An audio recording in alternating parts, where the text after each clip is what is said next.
Ang inang oso, si Baby Bear, at si Garen ay pawang nakahiga sa malapit, pagod na pagod.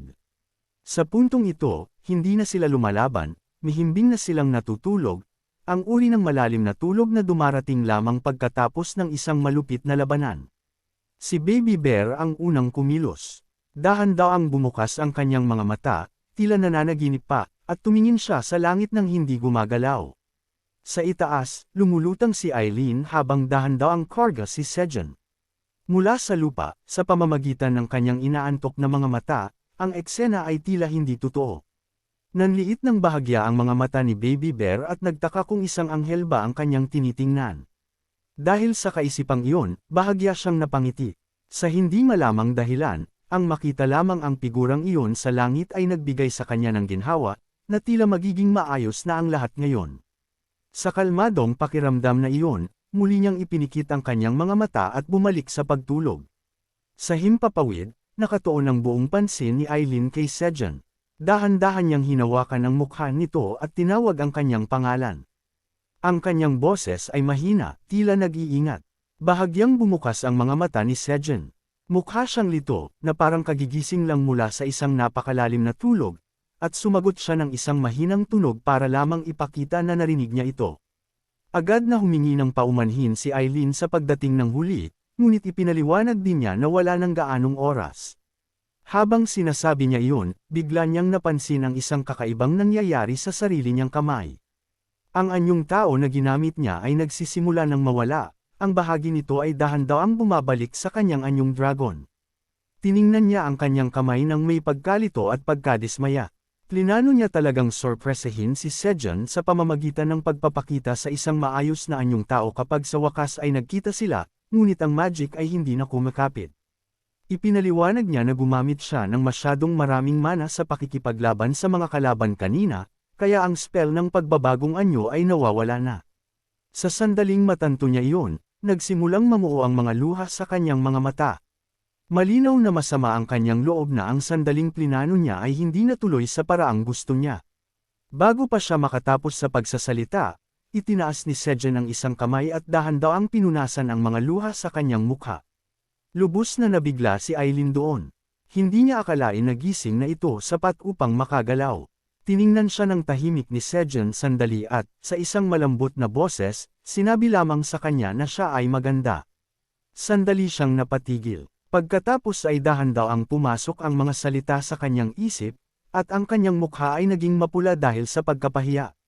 Mukha siyang may sasabihin sana bilang tugon, ngunit bago pa man siya makapagsalita, muling nawala ng malay si Sejan at tuluyang naging lupaypay ang katawan.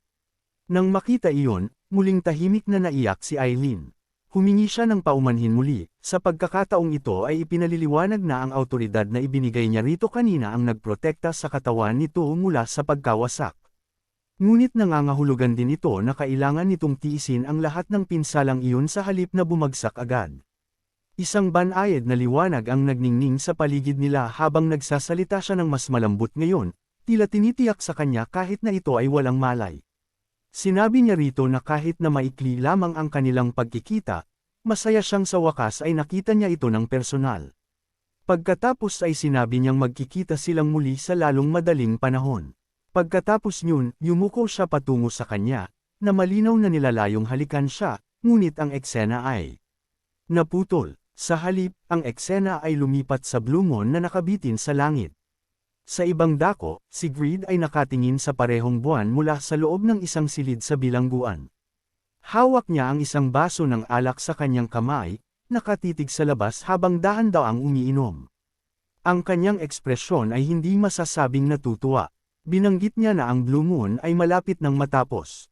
Ayon sa kanya, ang Red Ribbon Kingdom ay hindi naapektuhan ng impluwensya ng Blue Moon salamat sa isang malakas na magic barrier na nakapalibot sa lugar. Ang pagtatrabaho sa loob ng kaharian ay patuloy na walang hinto.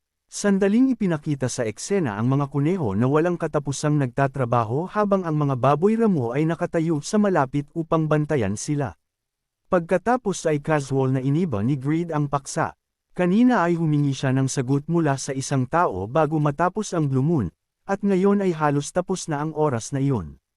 Lumingon siya sa preso sa silid at kinausap ito, ang batang Panginoon ng Inspection Bureau, si Zirith. Mula sa tono ni Greed, tila kinukutya niya ito ng bahagya, na nagpapahiwatig na ang ama ni Zirith ay tila hindi masyadong interesado sa pagliligtas sa kanya. Si Zirith, na nakakadena at nakagapos, ay agad na nag-react.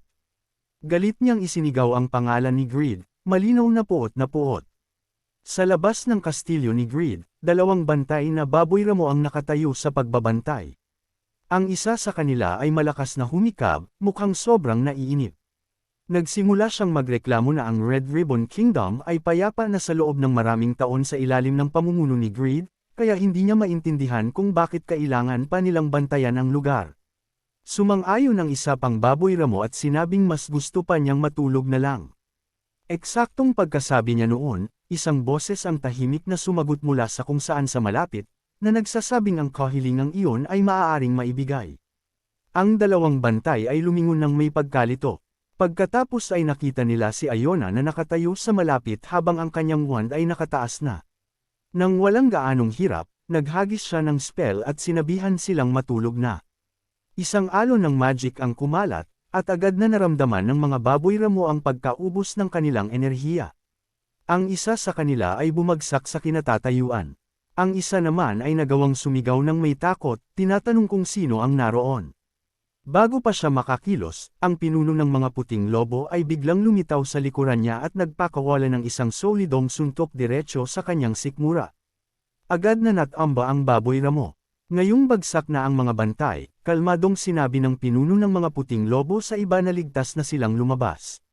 3 ulo ang agad na sumulpot mula sa mga palumpong, si White Rabbit, si Black Rabbit, at si Theo. Lumabas sila at muling nagtipon-tipon. Lumakad si Theo sa tabi ni Iona at pinuri ang magic nito ng may malinaw na paghanga. Ngumiti si Iona nang may kapakumbabaan sa papuring iyon. Ipinaliwanag ni White Rabbit na malamang na si Zirith ay nakakulong sa ilalim ng lupa na bilangguan ng kastilyo. Binigyang diin ng Black Wolf na hindi nila alam kung ano ang hitsura ng seguridad sa loob ng kastilyo, at malamang na mahigpit ito. Sumang-ayon ang pinuno ng White Wolf at sinabing dapat silang magpatuloy ng may pag-iingat. Samantala, tahimik na sinabi ni Black Rabbit kay White Rabbit na protektahan niya ito anuman ang mangyari. Bahagyang namula ang mukha ni White Rabbit dahil doon. Pumasok ang grupo sa kastilyo at maingat na naglakad sa mga pasilyo, habang pinagmamasdan ang kanilang paligid. Tumingin sa paligid si White Rabbit na may kasamang matinding emosyon. Nagsimulang mamuo ang mga luha nang mapagtanto niya ang isang bagay. Ang lugar na ito ay kamukhang kamukha ng kastilyong nakita niya noong bata pa siya. Ang ayos at istruktura ay pareho, ngunit ang mainit na pakiramdam na natatandaan niya noon ay ganap nang nawala. Tahimik na pinanood siya ni Black Rabbit, napapansin ang kalungkutan sa kanyang ekspresyon. Sa sandaling iyon, biglang huminto sa paglalakad si Theo. May pakiramdam siya na parang may mali sa atmosfera. Senadorias ni Iona sa lahat na manatiling tahimik. Nagkomento ang pinuno ng White Wolf na para sa isang lugar na may lakas ng loob na dukutin ang anak ng chairman ng Wandering Merchant Association, ang seguridad ay tila nakakapagtakang pabaya. Sumang-ayon si Iona na may hindi tugma. Alam ang personalidad ni Greed, nahihirapan siyang maniwala na iiwan nito ang mga bagay-bagay na ganito kawalang bantay. Eksaktong sandaling iyon, matalas na gumalaw ang mga tainga ni Black Rabbit. Isang sibat ang biglang bumaril patungo sa kanila mula sa koridor. Halos wala ng oras para mag-react ang pinuno ng White Wolf, ngunit tumalon si Black Rabbit paarap at hinarangan ang atake gamit ang kanyang martilyo. Agad na naghanda ang lahat. Hiniling ni Iona na malaman kung sino ang naroon. Mula sa kadiliman ng koridor, nagsimulang humakbang palabas ang mga kakaibang figure. Mukha silang mga kalansay na nilalang na hugis kambing na may hawak na mga sibat. Ang kanilang mga katawan ay gawa sa mga buto. Bumulong ang pinuno ng White Wolf sa gulat, iniisip na baka may koneksyon sila sa isang puting dragon. Pinag-aralan silang mabuti ni Iona at pagkatapos ay may naalalang nabasa niya sa isang sinaunang dokumento. Ang mga ito ay mga Dragon Phone Soldier, mga artificial na kawal na nilikha mula sa mga buto ng dragon. Agad na iminungkahi ni Black Rabbit na sagudin sila. Naghanda rin ang pinuno ng White Wolf na lumaban, ngunit mabilis silang pinigilan ni Iona. Ipinaliwanag niya na ang mga Dragon Phone Soldier ay hindi madaling mapagod at hindi simpleng wasakin. Dahil ang kanilang mga katawan ay gawa sa mga buto ng dragon, kahit ang magic ay may napakaliit na epekto sa kanila. Nagulat din siya na nagawa ni Greed na makakuha ng sapat na mga buto ng dragon upang makalikha ng napakarami nito, lalo na't taglay na niya ang puting dragon seal. Tinanong ni Theo kung ano ang dapat nilang gawin habang dahan-daang sumusulong ang mga kawal. Mabilis na nagdesisyon ang pinuno ng White Wolf. Sinabihan niya ang iba na iwanan ang lugar na ito sa kanya at ituloy ang paghahanap kay Greed. Nabigla ang lahat sa mungkahi na iyon. Agad na nagprotesta si Theo, sinasabing dapat silang humanap ng paraan upang makatakas ng magkakasama dahil ang pagharap sa mga bagay na iyon ng mag-isa ay imposible. Ngunit nagpumilit ang pinuno ng White Wolf na magiging maayos lang siya. Noong sumugod ang mga kawal patungo sa kanya, bigla ring tumalon ang Black Wolf sa labanan, hinihiwa ang isa sa mga kawal na buto. Kalmadong sinabi ng pinuno ng White Wolf na may pakiramdam siyang makikialam ang Black Wolf. Ngumisi ang Black Wolf at inaming hindi siya makakatayo lang doon.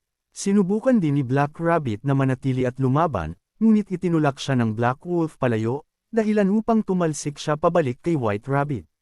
Sinabihan niya si Black Rabbit na ito na lang ang umalis, ipinapaalala sa kanya na may iba pa siyang kailangang protektahan. Sumang-ayon si Iona at hinimok ang lahat na humanap ng ibang ruta. Ang sitwasyon ay malinaw na mas mapanganib kaysa sa inaasahan. Ang tanging tunay na opsyon ngayon ay maabot si Greed sa lalong madaling panahon. Sumakay sila sa isa pang lobo at naglakbay ng mas malalim sa loob ng kastilyo habang sumisigaw si Theo pabalik, pinapakiusapan ang dalawang lobo na huwag masugatan. Tumawag din ang isa sa mga lobo sa pinuno nito.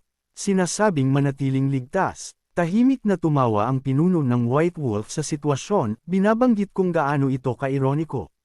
May panahon na nagtrabaho siya sa ilalim ni Greed, at ngayon mukhang mamamatay siya habang lumalaban dito. Agad na tinanggihan ng Black Wolf ang ideyang iyon, sinasabing wala pang nagpapasya na mamamatay siya. Hinarap ng dalawang lobo ang mga kawal at naghandang pigilan ang mga ito. Samantala, natunton ng natitirang grupo ang silid kung saan nananatili si Greed. Pinasabog nila ang pinto gamit ang isang fire spell at pumasok sa loob, handa sa labanan, habang isinisigaw ang pangalan ni Greed. Nakaupo pa rin si Greed sa loob, kalmadong nakatingin sa isang painting. Narinig niya ang pagsabog ng pinto at casual na nagsabi ng, "Kumatok." Pagkatapos ay dahan-dahan niyang inilingon ang kanyang ulo at sinabing isang kagandahang asal ang kumatok bago pumasok sa silid ng ibang tao. Sa sandaling iyon, napansin niya ang isang dambuhalang bowl ang apoy na lumilipad ng diretsyo sa kanya. Mula sa pintuan, kalmadong nagtanong si Iona kung sapat na ba ang katok na iyon.